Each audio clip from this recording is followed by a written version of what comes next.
welcome buddies, welcome to Luna study time. So basically आज मैं chapter 2 explain करूँगी, basic accounting unit. इसमें हमारी जितनी भी अकाउंटिंग टर्म्स होती है जो आगे आप प्रैक्टिकल क्वेश्चंस में यूज़ करने वाले हैं, तो उनको एक्सप्लेन करूँगी। अगर आपको ये टर्म्स अच्छे से पता होंगी तो आपको प्रॉब्लम नहीं होगी कुछ भी आगे के क्वेश्चंस करने में, प्रैक्टिकल क्वेश्चंस करने में, क्योंकि फिर आगे प्रैक्टिकल क्वेश्चन ही इम्पोर्टेंट है। सो फर्स्ट हमें पॉइंट दे रखा है इसमें बिजनेस ट्रांजैक्शन का। बिजनेस ट्रांजैक्शन क्या होती है? सो बिजनेस ट्रांजैक्शन होती है कोई भी फाइनेंशियल ट्रांजैक्शन, इकोनॉमिक इवेंट, मतलब पैसों से रिलेटेड होगा। हमारी कंपनी से पैसा जा रहा है या पैसा आ रहा है, वो जो भी ट्रांजैक्शन होती है उसे हम रिकॉर्ड करते हैं। जैसे हमने कुछ सेल किया है या कुछ परचेज किया है, तो ये सारी चीज़ें हैं। हमने किसी चीज़ में पेमेंट की है या हमें पेमेंट रिसीव हुई है, तो ये सारी हमारी बिजनेस ट्रांजैक्शन में आती है। और यहाँ पर कैरेक्टरिस्टिक्स दे रखे हैं बिजनेस ट्रांजैक्शंस के। सो एक बार देख लेते हैं। It is concern with money और money worthy of goods and services. It means या तो वो मनी की फॉर्म में होगा, पैसों की पूरा कैश की फॉर्म में होगा, बैंक की फॉर्म में होगा। ये मनी वर्थ गुड्स का मतलब हो गया कि उसकी वैल्यू होगी मनी की टर्म में। लाइक फर्नीचर है, फर्नीचर आप सेल करोगे तो आपको पैसे मिलेंगे, ओके। या आप फर्नीचर परचेज करना चाहते हो तो आपको क्या करने पड़ेंगे, पैसे देने पड़ेंगे, तो उसकी मनी में वैल्यू है। तो ऐसी कोई भी गुड्स या सर्विस जिसकी मनी में वैल्यू है, सर्विस भी हो सकती है। लाइक बैंक में जो काम करते हैं जो लोग, वो क्या करते हैं, सर्विस देते हैं, है ना। सेकेंड पॉइंट दे रखा है it arises out of transfer of exchange of goods and service. इसमें क्या करते हैं, हम गुड्स या सर्विस का एक्सचेंज करते हैं। गुड्स मतलब कोई भी सामान, और सर्विस कोई भी सेवा जो भी हम देते हैं या हम लेते हैं। एक्सचेंज का मतलब होगा या तो हम दे रहे हैं या तो हम ले रहे हैं। तो ये क्या हो रहा है, इसमें क्या होता है, इसे कहते हैं बिजनेस ट्रांजैक्शन कहते हैं। थर्ड पॉइंट में दे रखा है it brings about a change in the financial position. इससे क्या होता है, कंपनी की फाइनेंशियल पोजीशन भी चेंज होता है। फाइनेंशियल पोजीशन हो गया हमारा कि या तो कंपनी को फ़ायदा हो रहा है या लॉस हो रहा है, या मतलब किसी भी फॉर्म में, फाइनेंस की फॉर्म में, पैसों की फॉर्म में कंपनी में चेंज आ रहा है। इसकी असेट और लाइबिलिटीज़ दे रखी है। अभी आगे टर्म्स में दे रखा होगा असेट या लाइबिलिटीज़ क्या होती है, मैं अच्छे से एक्सप्लेन करूँगी उसमें। फोर्थ पॉइंट में दे रखा है it has an effect on the accounting equation of business form. Business form की अकाउंटिंग इक्वेशन में फ़र्क पड़ता है। अकाउंटिंग इक्वेशन, ये पूरा एक चैप्टर दे रखा है। आप ये नहीं, जर्नल से पहले हम अकाउंटिंग इक्वेशन बनाते हैं, तो इससे क्या होता है, उसमें चेंज आता है। आप करेंगे अगर प्रैक्टिकल क्वेश्चन तो आपको अच्छे से समझ आ जाएगा। फिफ्थ पॉइंट दे रखा है इट हैज़ डुअल एस्पेक्ट और टू साइड। इसके दो साइड्स होते हैं, एक डेबिट साइड और क्रेडिट साइड। डेबिट साइड माने रिसीव हो रहा है, क्रेडिट साइड मतलब हम दे रहे हैं किसी को। In other words every transaction has two sides, मतलब हर एक ट्रांजैक्शन के दो साइड होते हैं। कि जैसे क्या होता है, हमारे पास फर्नीचर आ रहा है तो क्या हो रहा है, पैसे दे रहे हैं, ठीक है। या फिर हम सर्विस ले रहे हैं तो हमें इसके बदले में पैसे देना पड़ेगा, या सर्विस दे रहे हैं तो हमें क्या मिलेंगे, पैसे मिलेंगे। तो इसके दो साइड्स हैं। 6 पॉइंट दे रखा है after each transaction the total asset of a business must be equal to the total liabilities and capital. Therefore the equality of the balance sheet can not be disturbed by any transaction. जितने भी हम transaction आगे करने वाले हैं, जैसे मैंने आपको फर्स्ट चैप्टर में बताया था, फर्स्ट चैप्टर वाली वीडियो में आपको बताया था, अगर आपने नहीं देखी है तो आप देख लेना। उसमें मैंने आपको बताया था कि जो बिजनेस ट्रांजैक्शन होती है उसके, ये हम कौन सी करते हैं, डबल एंट्री सिस्टम करते हैं। डबल एंट्री सिस्टम मतलब कि हम जो भी ट्रांजैक्शन करेंगे उससे हमारा ये नहीं होगा कि सिर्फ असेट बढ़ रही है और लायबिलिटी पे कोई फ़र्क नहीं पड़ेगा, ये कैपिटल में कोई फ़र्क नहीं पड़ेगा। तो इससे क्या होता है, बोथ साइड डुअल एस्पेक्ट मतलब हो गया कि दोनों, एक ट्रांजैक्शन से हमारी इक्वेशन नहीं चेंज होती है। हमारी बिजनेस की, अभी मैंने बताया कि आपको चैप्टर में मैं करवाऊंगी बिजनेस मतलब ट्रांजैक्शन की इक्वेशंस जो होती हैं, तो उस इक्वेशन, वो इक्वेशन हमारी, चाहे हम कितनी भी ट्रांजैक्शन कर लें, हमारी जो इक्वेशन होती है वो लेफ्ट हैंड साइड और राइट हैंड साइड इक्वल रहता है हमेशा। The nature of each transaction is carefully analyzed since it affects the financial status of a business unit. हम सारी ट्रांजैक्शन को बहुत अच्छे से एनालाइज करते हैं ताकि हमारे बिजनेस स्टेटस में, फाइनेंशियल पोजीशन में कोई भी फ़र्क ना पड़े। मतलब कि हमारी इक्वेशन बिल्कुल परफेक्ट रहे, हमें आगे जाके कुछ प्रॉब्लम ना हो, हमें जर्नल बनाने में प्रॉब्लम ना हो, हमें लेजर बनाने में प्रॉब्लम ना हो, या फाइनेंशियल पोजीशन बताने में, बैलेंस शीट बनाने में कोई प्रॉब्लम ना हो। फिर बिजनेस ट्रांजैक्शन दे रखा है, मोड ऑफ सेटलमेंट वैल्यू, ये आगे आप क्वेश्चंस करेंगे तो ये आपको अच्छे से समझ आ जाएगा, ये इतना वो नहीं है। बिजनेस ट्रांजैक्शन मतलब पैसों से रिलेटेड, बस आप इतना मेन समझ लीजिए। नेक्स्ट मैं आपको आगे के टर्म्स बताती हूँ।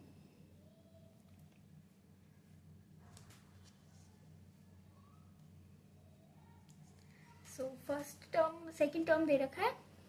फर्स्ट टर्म तो हमारा बिजनेस ट्रांजैक्शन था, सेकंड टर्म दे रखा है account. It is recorded of transactions credit and cash under a particular head of account or a particular head. It not only shown the amount of transaction but also shows the effect and direction. Account, इसमें हम क्या बनाते हैं, हम account बनाते हैं, हम account बनाएंगे आगे प्रैक्टिकल क्वेश्चंस में।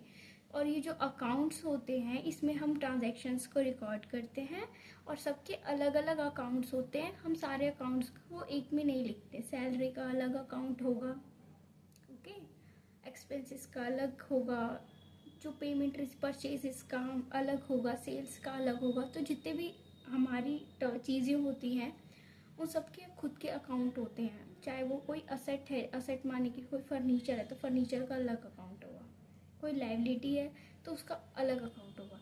तो सब चीज़ों के अलग अलग अकाउंट बनते हैं। थर्ड है capital. Capital is the amount invested in an enterprise by the proprietor in case of proprietorship or by partners in partnership business. It means देखो, कैपिटल एक वो अमाउंट होता है जो एक एंटरप्राइज में प्रोप्राइटर हो गया हमारा ओनर, जो ओनर पैसा लगाता है वो हमारा कैपिटल होता है। अब जैसे मैंने बताया, जितने भी एंटरप्राइज रहती है, पहले फर्स्ट चैप्टर में बता रखा है, जितनी भी एंटरप्राइज रहती है ऑनर को उससे अलग माना जाता है। एंटरप्राइज के पास खुद का पैसा नहीं होता, ऑनर उसमें इन्वेस्ट करता है। तो जो पैसा ऑनर इन्वेस्ट करता है वो हुई तो एक तरीके से लायबिलिटी माने उधार, बट हम उधार नहीं लिख के हम इसे कैपिटल में लिखते हैं क्योंकि ऑनर होता है। ऑनर तो अलग हो गया ना, इसलिए बाकी जितने भी इन्वेस्टर्स हो गए उनसे अलग हो गया। It may be in the form of money और asset having a monetary value, कि ये जो ऑनर या प्रोप्राइटर जो भी इन्वेस्टमेंट करता है अमाउंट की, ये मनी की फॉर्म में हो सकती है, मतलब कैश भी हो सकती है, और असेट की फॉर्म में हो सकती है। हो सकता है कोई जो पार्टनर है उसके पास क्या नाम है, रॉ मटेरियल पहले से रखा हुआ है तो वो वही लेके आ गया है ना। तो मॉनिटरी वैल्यू होती है, उसकी मॉनिटरी वैल्यू होनी चाहिए, मतलब पैसों में वैल्यू होनी चाहिए। It is the liability of the business towards the proprietor or partners which increases with further investment made in the business. Sorry for background noise. It is the liability of the business, कि मैंने जैसे बताया कि ये क्या हो, एक तरीके से उधारी होता है ना कैपिटल, तो ये लायबिलिटी है हमारी। So on the other hand it decreases when it withdraw or loss incurred by the business.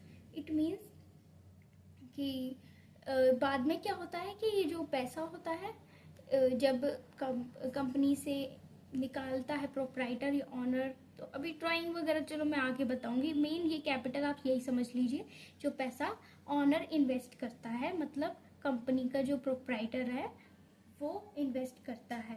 Proprietor कहेंगे इन केस ऑफ प्रोप्राइटरशिप, और पार्टनर्स कहेंगे in case of partnership business.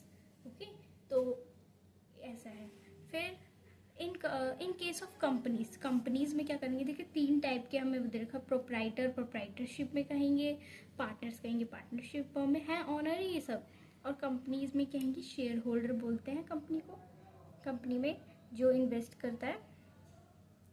Next दे रखा है capital is also known as owners equity और net worth, ये other name है capital की, आप लर्न कर लीजिए, हो सकता है आगे के प्रैक्टिकल्स में ये कैपिटल की जगह ये नाम दे दें, तो आपको पता होना चाहिए।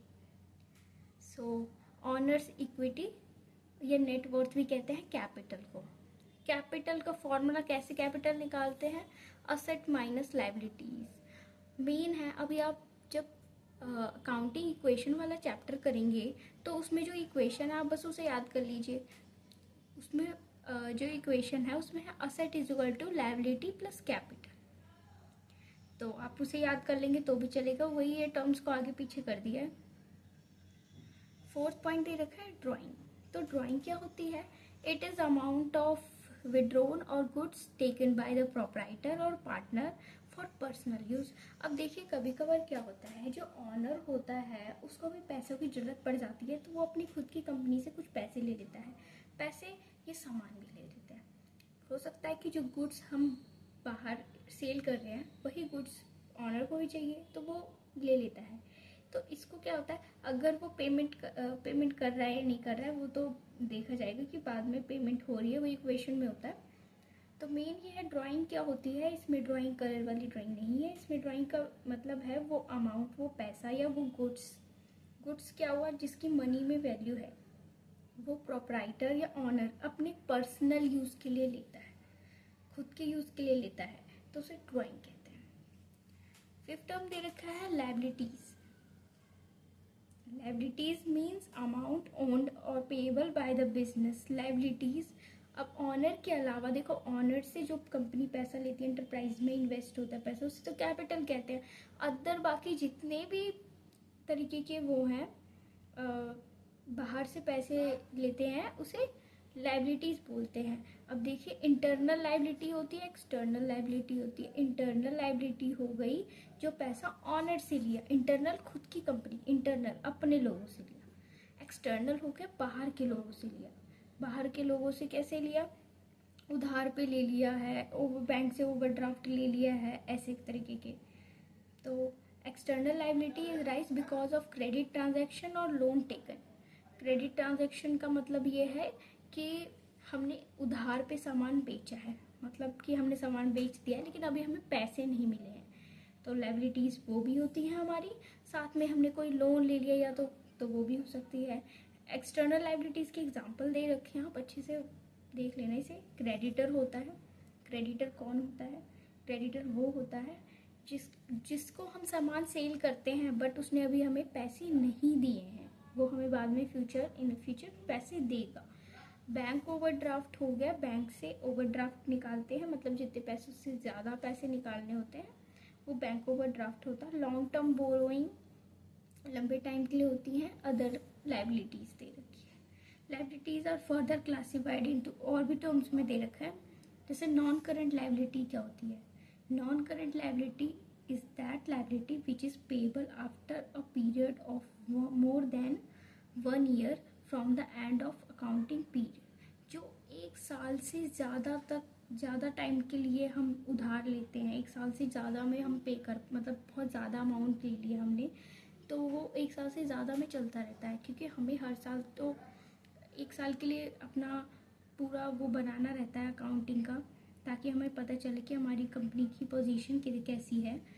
सो वो तो हम बनाते ही हैं हर 1 साल में। लेकिन नॉन करंट लायबिलिटीज़ होती हैं जिसका जो हम पेमेंट होता है वो 1 साल से ज़्यादा टाइम में करते हैं। For example non current liabilities are long term loans और डिबेंचर्स। डिबेंचर्स आगे मैं आपको बताऊँगी क्या होता है।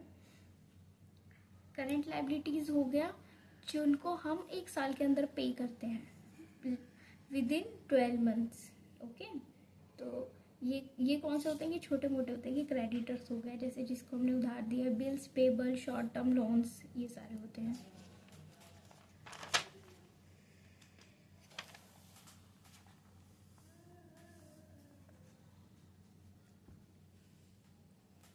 आगे दे रखा है इसमें कि असेट क्या होती है?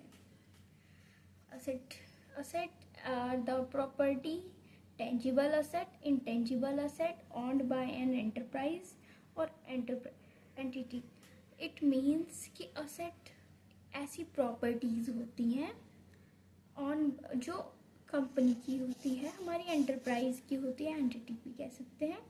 ये 2 टाइप की होती है, टेंजिबल असेट होती है, इंटेंजिबल असेट होती है। टेंजिबल इंटेंजिबल आगे उसमें पॉइंट्स में दे रखा है, एक्सप्लेन करूँगी।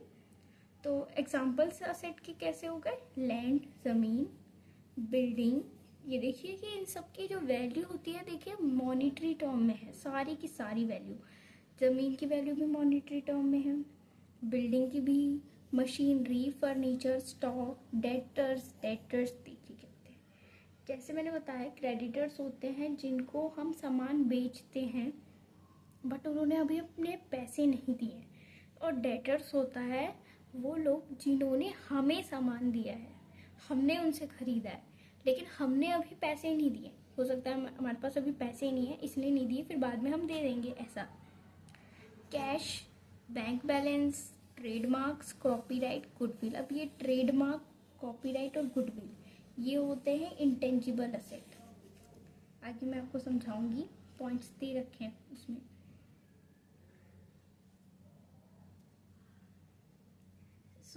इसमें बहुत सारे पॉइंट्स भी दे रखे हैं। तो it should be owned bye the business. ये हमें कैसे पता चलेगा कि वो असेट है। असेट क्या होते हैं, कंपनी की खुद की होनी चाहिए, बिजनेस की खुद की होनी चाहिए, एंटरप्राइज की खुद की होनी चाहिए। इट मे बी टेंजिबल और इंटेंजिबल फॉर्म। टेंजिबल हो गया फिजिकल फॉर्म में, इंटेंजिबल नॉन फिजिकल फॉर्म, मतलब हम इसे छू नहीं देख सकते ना देख सकते हैं। It should have some value attach to it, उसकी वैल्यू होगी मॉनेटरी टर्म में होगी। Should be capable to bring measured in money term, money की टर्म में होगी। तो असेट को 4 पार्ट्स में डिवाइड कर रखा है। पहला पार्ट दे रखा है non current asset. Non current asset are those assets which are held by an enterprise और enterprises not with the purpose of resale but are held either as investment or to facilitate business operation. Non current asset होती है ऐसी assets, ऐसी properties जो enterprise की होती है और वो उसे दोबारा बेचने के लिए नहीं यूज़ करता, बिल्कुल भी नहीं बेचने के लिए यूज़ करता, वो आगे जाके फ्यूचर में हमें हेल्प करते। ठीक है, फ्यूचर में हमारे हेल्प करते हैं, जैसे बिल्डिंग वगैरह हो गई ऐसे। इसी के अंदर आता है हमारा फिक्स असेट। फिक्स असेट हमारे होते हैं, नॉन करेंट असेट का एग्जांपल है फिक्स असेट। फिक्स असेट जो हम रीसेल के लिए नहीं यूज़ करते हैं, हम अपने बिजनेस की ग्रोथ के लिए यूज़ करते हैं। Held not to resale but with the purpose to increase its earning capacity. Okay, तो इसके बाद इसमें दे रखा है, इसे टेंजिबल और इंटेंजिबल में डिवाइड कर रखा है। टेंजिबल का आप मतलब समझ रहे होंगे, जिसकी फिजिकल एक्सिस्टेंस होती है, जिसे हम देख भी सकते हैं, छू भी सकते हैं। ठीक है, they can be seen and touched. Example हो गया इसका machinery, building, land, computer, furniture, इन सबको हम छू भी सकते हैं, देख सकते हैं, इन सबकी मनी वैल्यू होती है। बट अब सेकेंड पॉइंट दे रखा है हमें इंटेंजिबल असेट। इंटेंजिबल असेट होते हैं ऐसे असेट वो जिसकी फिजिकल एक्सिस्टेंस नहीं होती है और हम उसे ना देख सकते हैं ना छू सकते हैं, बट हाँ हम फील कर सकते हैं। लाइक फॉर एग्जाम्पल आप देख सकते हैं, जैसे आप किसी नॉर्मल रोड पे कोई छोटी सी शॉप है, आप वहाँ पर जाके चाय पी रहे हैं या कॉफ़ी पी रहे हैं, वो आप फील कर सकते हैं। उसके बाद आप एक 5 स्टार होटल में चले जाइए, वहाँ पर जाके आप चाय या कॉफ़ी पी रहे हैं, वो जो फील आती है, वो जो आपको फील जो आपको आ रहा है, ठीक है, तो वो जो होता है उसे आप देख भी नहीं सकते, आप छू भी नहीं सकते, बट वो है, उसकी वैल्यू है। तभी उनके प्राइजेस में भी कितना डिफरेंस है। क्यों डिफरेंस है, कॉफ़ी तो उधर भी है या चाय तो उधर भी है, बट डिफरेंस किसका है। हाँ वो बात अलग है कि उसके मटेरियल का भी होता है, बट इतना थोड़ी होता है। बट उसमें मेन क्या है, उनकी गुडविल बनी हुई है पहले से ही। मतलब आप कहीं जाके किसी को कहें कि हाँ मैं तो इस जगह से, किसी फेमस जगह का नाम लेके कहेंगे कि हाँ मैं इस जगह से कॉफ़ी और चाय भी पीने गया था, वो बताएंगे या बताएंगे कि मैं अभी यहीं रोड पे चाय या कॉफ़ी पीने गया था। दोनों को बताने में, उसके बाद सामने वाले की रिएक्शन में, दोनों में बहुत फ़र्क होगा। तो गुडविल कैसी होती है, इंटेंजिबल, ये गुडविल इसी में आती है। पेटेंट, ट्रेडमार्क, कंप्यूटर सॉफ्टवेयर, ये सारे इसी में आते हैं। ये सारी चीज़ें हम महसूस कर सकते हैं बट हम देख या छू नहीं सकते। नेक्स्ट दे रखा है current asset. Current assets are those asset which are held by entity और enterprise with the purpose of convert them into cash within a short period, within one year. मतलब वो current asset हमारी वो वाली assets होती हैं जिसे हम एक साल के अंदर या बहुत शॉर्ट टर्म में कहें तो बहुत जल्दी उसे कैश में कन्वर्ट करना चाहिए। पहले जितने भी एसेट बताई मैंने आपको, टेंजिबल, इंटेंजिबल, फिक्स एसेट, वो सारी क्या थी, नॉट टू रीसेल थी। बट अब जो है वो मेन है सेल के लिए है। सेल करेंगे तभी हमें पैसे मिलेंगे उसके बाद, ठीक है। तो जैसे पर्पस टू रीसेल होता है या अर्न प्रॉफिट, हम प्रॉफिट के लिए करते हैं उसे, या तो हम उसे कैश में कन्वर्ट करते हैं। तो इसके एग्जांपल्स दे रखे हैं, जैसे कि हमने कोई गुड्स, हमने रॉ मटेरियल लिया, उससे सामान बनाया, उसके बाद हम क्या चाहेंगे कि वो जल्दी से जल्दी सेल होने के बाद हमारे पास क्या आए, कैश आए या बैंक में पैसे आए। तो ये होता है। इसके अलावा क्या होता है, प्रॉफिट अर्न करने के लिए उसका यूज़ किया जाता है। Prepaid expenses are also classified as current asset also they can not be converted. अब प्रीपेड एक्सपेंसेस कुछ ऐसी ही चीज़ होती है, उसको भी करेंट असेट में लिया जाता है, बट हम उसे कैश में नहीं कन्वर्ट कर सकते। तो ये एक एक्सेप्शन हो गया। बताती हूँ मैं आपको प्रीपेड एक्सपेंस किसे कहते हैं। अब आपने प्रीपेड मोबाइल पे का बिल तो सुना ही होगा। जैसे इसका मतलब प्रीपेड एक्सपेंस हो गया कि हमने पहले ही पैसे दे दिए हैं। एक्सपेंस माने होता है खर्चा, तो ऐसा खर्चा जिसके पहले ही हमने पैसे दे दिए हैं, ठीक है, उसके बाद हम उसे खर्च करने वाले हैं। जैसे आपने कंपनी में हमारे न्यूज़पेपर यूज़ होते हैं, न्यूज़पेपर का खर्चा है हमारा, तो हमने पहले न्यूज़पेपर वाले को एडवांस दे दी, एडवांस पैसे आप समझ सकते हैं इसे। नेक्स्ट दे रखा है fictitious asset. Fictitious assets are those assets which are neither tangible or non-intangible. They are losses not written off in the year which they are incurred but in more than one accounting period. इसका मतलब ये होता है, ऐसे asset जो क्या होते हैं, हमारे न टेंजिबल में आते हैं न इंटेंजिबल में आते हैं। ये एक तरीके के लॉस होते हैं। जैसे पिछले साल जो लोगों ने हमें पैसा नहीं दिया था वो हमारा लॉस ही हुआ, बट उनमें से कुछ लोगों ने इस साल पैसा दे दिया, तो वो लॉस क्या हो गया, हमारा वापस आ गया वो पैसा। तो वो जो पैसा हमारा वापस आया है वो हमारा फिक्टिशियस असेट है। वो इस साल की ना टेंजिबल असेट है ना इंटेंजिबल असेट है, वो तो पिछले साल का लॉस था बट आ गया है हमारे पास, ठीक है। नेक्स्ट दे रखा है रिसिप्ट। तो receipt is the amount received और receivable for sale asset goods और सर्विस। तो रिसिप्ट्स होती है वो अमाउंट जो हम असेट अपने किसी भी चीज़ को सेल करके हमको मिलती है, गुड्स या सर्विस वो सेल करके मिलती है, या फिर कोई असेट है अब हमारे काम का नहीं है, हमने वो सेल करा है, तो उससे उसके बाद जो हमें अमाउंट रिसीव होती है वो हमारी रिसिप्ट्स में आती है।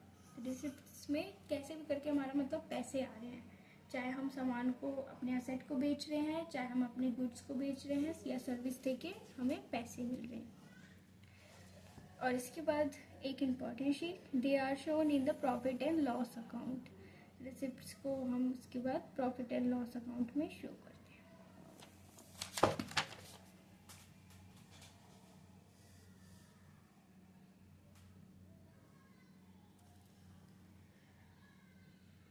इसके बाद दे रखा है, हाँ, रिसिप्ट्स दो टाइप की होती है, रेवेन्यू रिसिप्ट होती है और कैपिटल रिसिप्ट होती है।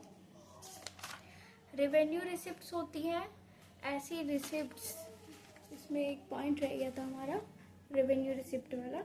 रेवेन्यू रिसिप्ट्स ऐसी रिसिप्ट्स होती हैं जो normally course of business against the sale of goods and services में, इसका मतलब है ऐसे जो लगातार होती रहती है। रेवेन्यू का मतलब हमारे रिवेन्यू का पार्ट है। रेवेन्यू मतलब लगातार नॉर्मल होते रहते हैं। लाइक हम जो सामान बनाते हैं, हम उसका जो फाइनल गुड्स जो तैयार हुआ, हमारा फाइनल प्रोडक्ट तैयार हुआ, उसकी सेल क्या होती है, चलती रहती है, सामान बनता रहता है और बिकता रहता है। तो ये जो इससे जो पैसा आया हमारा, वो हमारा रेवेन्यू रिसिप्ट होता है। बट ऐसी रिसिप्ट जो लगातार नॉर्मली नहीं होती है, जैसे सेल ऑफ असेट हुआ, ये हमारी कैपिटल रिसिप्ट हुई। क्यों? हम हमेशा तो अपनी असेट नहीं बेचते रहते ना। असेट का तो काम ही क्या होता है कि लॉन्ग टाइम के लिए हम उसे यूज़ करते हैं। तो जो कैपिटल रिसिप्ट हो गई कि हमने अपने मशीनरी बेच दी, क्योंकि वो ख़राब हो रही थी, थोड़ी बहुत हमें न्यू लानी थी तो हमने बेच दी, ठीक है, अपनी बिल्डिंग बेच दी। अब हम ऐसा तो नहीं कि बिल्डिंग में ही डील करते हैं, बिल्डिंग ही बार बार बेचते रहेंगे, फर्नीचर ही बेचते रहेंगे अपनी कंपनी का उठा उठा के, है ना, ऐसा तो नहीं करते हम। नेक्स्ट दे रखा है एक्सपेंडिचर। एक्सपेंडिचर क्या होता है? एक्सपेंडिचर हमारा खर्चा। Expenditure is the amount spent और liability incurred for acquiring asset, goods और सर्विस। इसका मतलब ऐसा पैसा जो हम खर्च करते हैं किसी असेट को खरीदने में, गुड्स या सर्विस को। फिर इसके बाद इसकी 2 कैटेगरी नहीं 3 कैटेगरीज दे रखी है एक्सपेंडिचर की। तो कैपिटल एक्सपेंडिचर, कैपिटल जैसे कैपिटल रिसिप्ट था, वो क्या था कि हम मशीनरी को क्या कर रहे थे, हम बेच रहे थे, उससे हमें पैसा मिल रहा था, वो हमारा कैपिटल रिसिप्ट हो रहा था क्योंकि पैसा आ रहा है, रिसीव होगा। ऐसे ही कैपिटल एक्सपेंडिचर होता है जो हम बहुत कम करते हैं, जैसे परचेज ऑफ मशीनरी। हम बार बार मशीनरी नहीं खरीदते हैं, एक बार हमने मशीनरी खरीद ली तो वो लंबे टाइम तक चलती रहती है, ठीक है। तो ये हमारे कैपिटल एक्सपेंडिचर में आता है। नेक्स्ट दे रखा है रेवेन्यू एक्सपेंडिचर। रेवेन्यू एक्सपेंडिचर वो वाला एक्सपेंडिचर होता है जो लगातार होता रहता है। ऐसा खर्चा जो लगातार, जैसे आपको रॉ मटेरियल खरीदना है तो आप हमेशा, आप हर महीने खरीदेंगे, हर हफ्ते खरीदेंगे, है ना। तो आपका जो रॉ मटेरियल में खर्चा हो रहा है, या आप किसी को सैलरी पे कर रहे हैं तो आपको क्या करनी पड़ेगी, सैलरी पे करती रहनी पड़ेगी, ठीक है। वो तो हर महीने ही पे करनी पड़ेगी। रेंट है, आपको हर महीने पे करना पड़ेगा। इलेक्ट्रिसिटी बिल है, वो आपको हर महीने पे करना पड़ेगा। तो ये जितने भी पेमेंट होते हैं ये हमारे रेवेन्यू एक्सपेंडिचर के अंदर आते हैं। नेक्स्ट दे रखा है डिफीटेड रेवेन्यू एक्सपेंडिचर। डिफीटेड कह रही हूँ, deferred revenue expenditure. Deferred revenue expenditure is a revenue expenditure in the nature but is written off in the more than one accounting period because it is estimated that benefit of such expenditure will occur more than one financial year. Deferred revenue expenditure वो expenditure होता है, ऐसा खर्चा जो बहुत ज़्यादा बड़ी amount में होता है और उसके जो चार्जेस होते हैं वो धीरे धीरे, वो हम 1 साल के लिए नहीं करते, वो हम लंबे टाइम पीरियड के लिए करते हैं। इसका अच्छा एग्जांपल है एडवर्टीजमेंट। अब देखिए कंपनीज जो होती हैं वो एडवर्टीजमेंट कर कई करोड़ों के करती हैं, बट वो जो एडवर्टीजमेंट होता है वो चलते रहते हैं और कंपनी को 1 साल से ज़्यादा में फ़ायदा देते हैं, फाइनेंशियल ईयर में फ़ायदा देते हैं।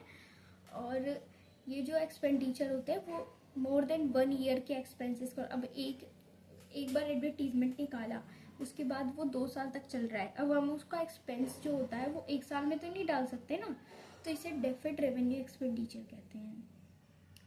नेक्स्ट दे रखा है एक्सपेंस।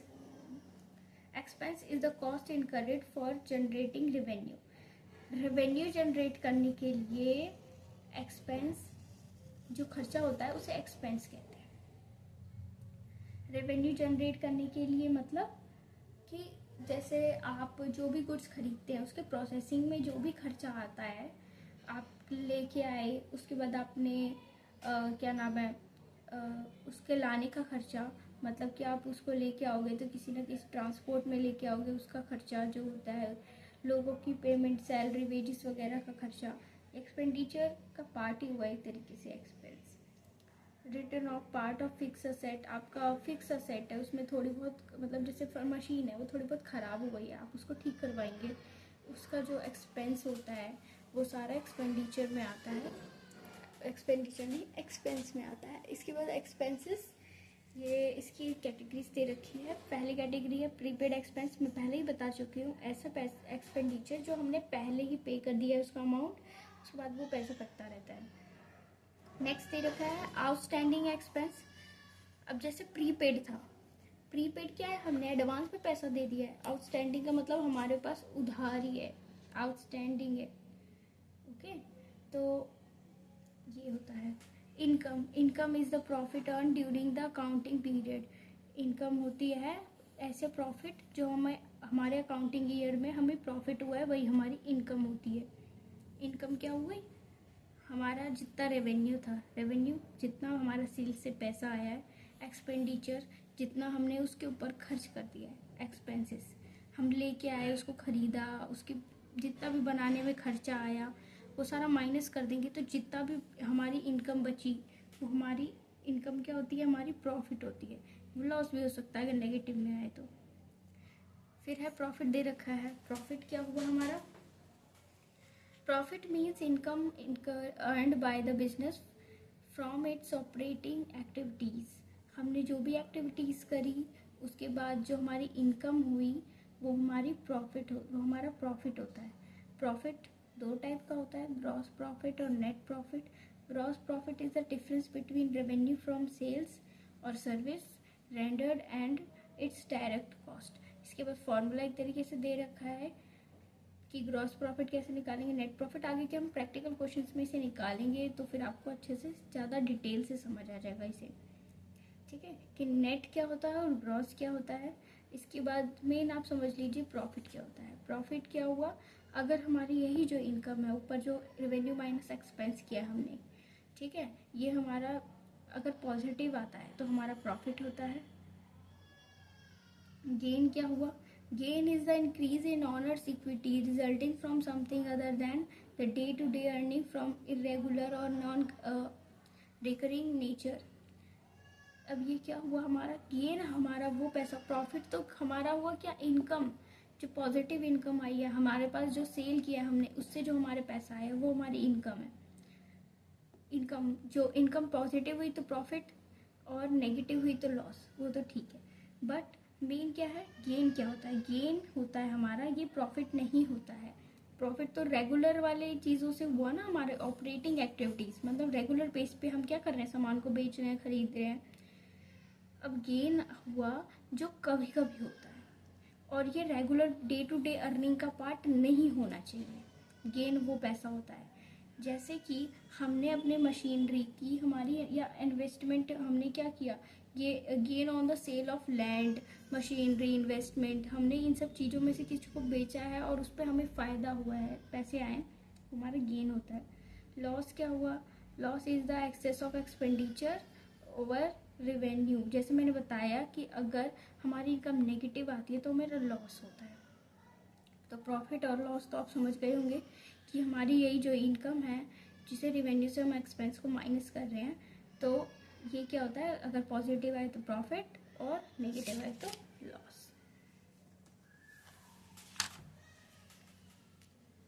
अगला हमें दे रखा है परचेजेस। परचेजेस किसे कहते हैं, परचेजेस कहते हैं the term purchases is used of an account of record purchase of goods or raw material for resale or for producing product which are also to be resold।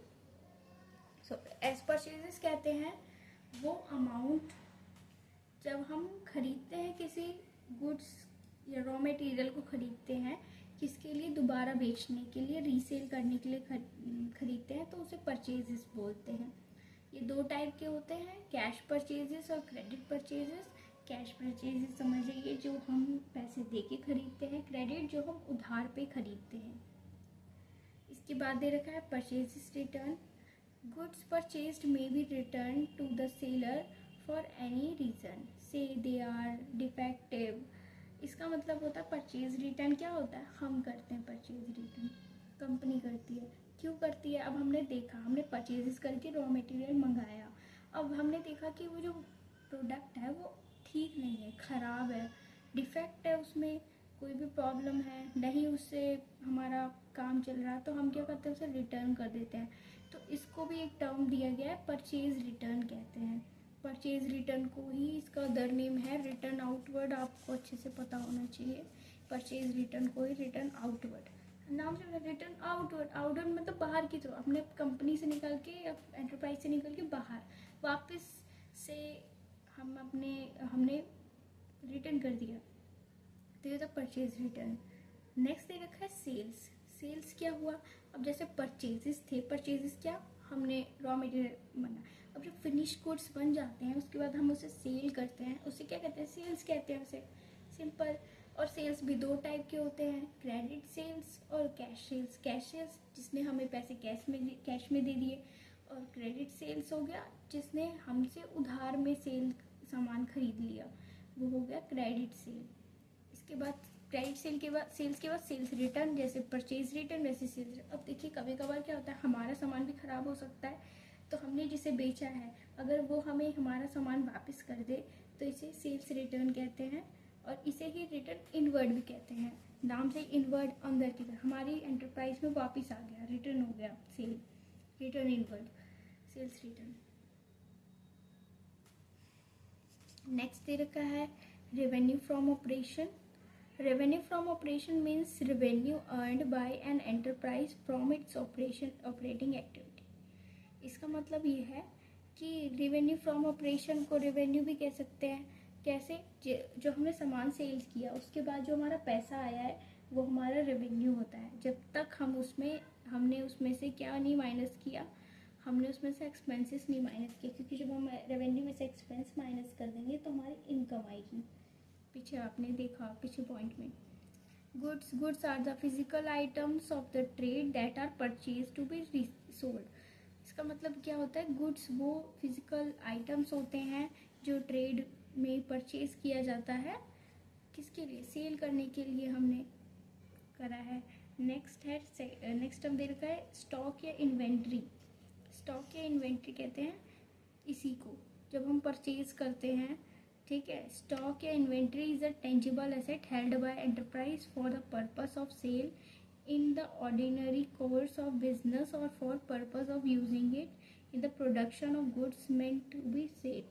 इसका मतलब ये होता है, स्टॉक या इन्वेंट्री होती है जो हम क्या नाम है, सेल के लिए हम जो सामान लेके आते हैं वो होता है, या हम सेल में जो हमारे जो प्रोसेस में हेल्प करे, ऐसी चीज़ें जो हमारे फाइनल गुड्स को बनाने में हेल्प करे, तो हम इसको क्या करते हैं, हम इसको मेन चीज़ें सेल्स के लिए यूज़ करते हैं, ठीक है।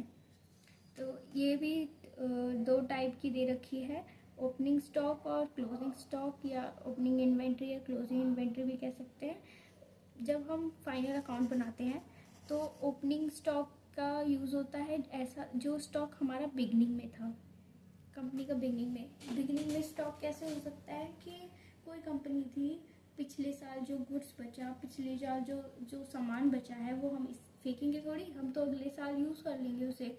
तो हम इस साल जो यूज़ कर रहे हैं तो उस साल का एंड का जो सामान है इस साल का बिगनिंग का सामान हुआ, स्टार्टिंग का सामान हुआ, तो ये इस साल का बिगनिंग का ओपनिंग स्टॉक बोलते हैं, और इस साल का जो एंड का होगा उसे क्लोजिंग स्टॉक बोलते हैं, जो लास्ट में बच जाता है।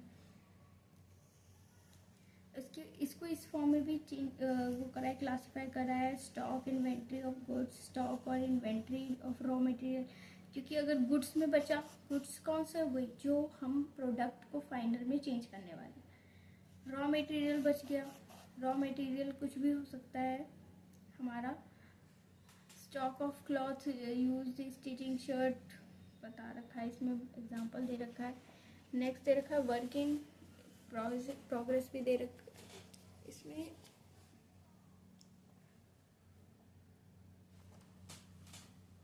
तो ये सारे टर्म्स मेन हैं।